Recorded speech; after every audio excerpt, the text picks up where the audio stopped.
this Commission of Inquiry second report is important to so many New Zealanders, to those who suffered from COVID, but equally those who suffered from the then Labor government's response to COVID.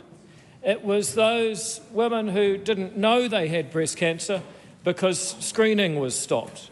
It was those children who missed out on learning that will affect them for their lifetime because education was put down the society's totem pole of priorities as COVID became everything. It's those butchers who were crying on the footpath as they threw out meat yet again because their stores were shut while their competitors in the back of supermarkets could continue.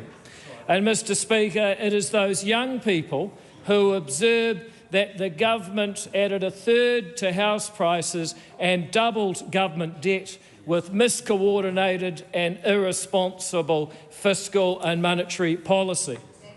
At the height of their arrogance, the Labor Party commissioned a Royal Commission of Inquiry into its own performance and set the terms of reference to exclude those matters from consideration. Just like the response itself, they did not consider the impact of the response on the rest of society, only that singular goal that increasingly consumed and ultimately devastated their government.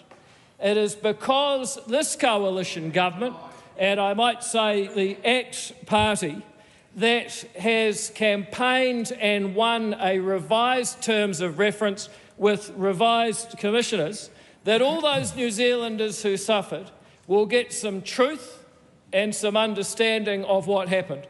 And for all those future New Zealanders who, when something like this happens again, and pandemics have always been with us, so it will have a message in a bottle saying, you know what, if you're going to respond to a pandemic, try to balance all the other aspects of New Zealanders' welfare against the one thing that you are pursuing. That is the message that comes out. And I have to say, for those who say, oh, it was difficult and on balance we did well, anyone can quarantine an island. And if you're prepared to double the government's debt, you can even keep the economy going for a while. We know that. But the question is, do you have the strategy to exit the lockdowns? The answer in this report is they didn't. Are you prepared to adopt the technologies such as rapid antigen tests that will allow people to get on with their lives faster? And the answer is they didn't. Can you follow the official advice and use vaccine mandates in a way that does not divide the society?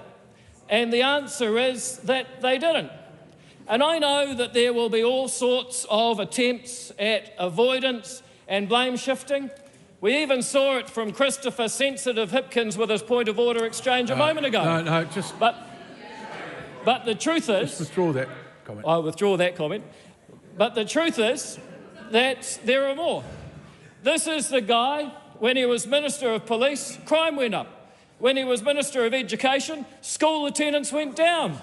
When he was Prime Minister, government debt went through the roof. Yeah, come back to the... The truth is... Come back to the point, to the... I will, Mr. Speaker.